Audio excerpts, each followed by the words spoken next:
Hey guys, hi. Thank you, Christina. So my name is Ryan. Just a quick introduction on myself before I talk about the program itself. I'm Singaporean, born and bred in Singapore. I studied overseas, worked in various countries, more recently in Singapore.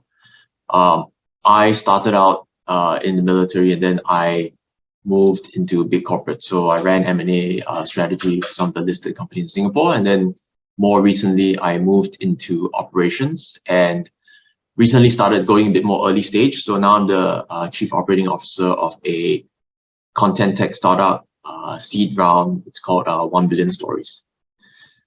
I would say that, if I put myself in your shoes, you're probably choosing between different programs. And there were, I think, three key reasons why I chose the UCLA and US program, besides the fact that you do get two great degrees from two great schools, separate degrees, as I think Dennis pointed out.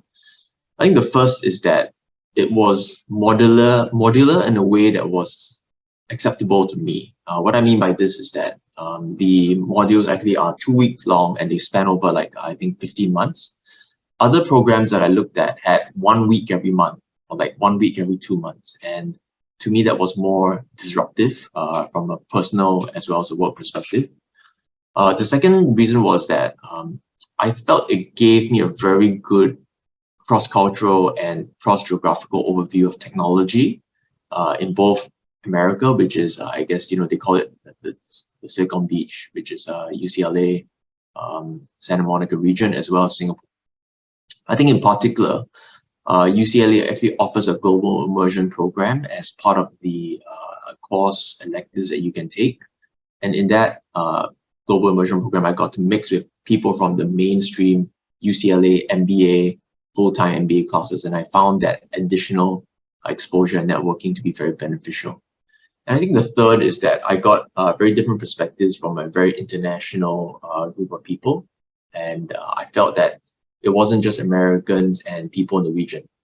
In my class, Intake 15, there were people from Japan, India, I think one person from South America as well. So it was a good, really good mix of networking. And when I looked at the class profile of different programs, I felt that the UCLA and US class profile was most aligned to my own personal goals.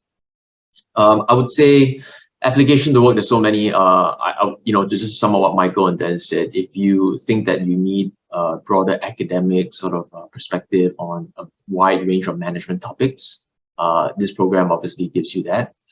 For me, it was more of the different cultural perspectives and to see how different people from different verticals and different geographical backgrounds react to different scenarios, be it in the classroom, be it in a real life management, practicum consulting project that you do, which is the capstone project.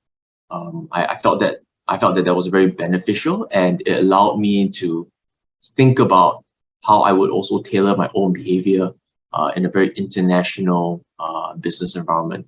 For example, my startup now has people from all over the world, including Egypt, and some of these perspectives were indeed very helpful. It is useful to challenge the perspectives, especially if you have come from a particular industry or a particular geography. Being exposed to that in a safe classroom-like environment, I think is maybe quite beneficial to your own development as well. Maybe I'll just talk about a last thing, which is balancing the EMBA and your general work and family. I think it's hard. I would say that one of the hardest things is not actually the work itself, but just coordinating times. Imagine coordinating times across 3 time zones. You need to do a group assignment or a project. Having said that, I think it does, the cross-cultural perspectives do make the experience very valuable.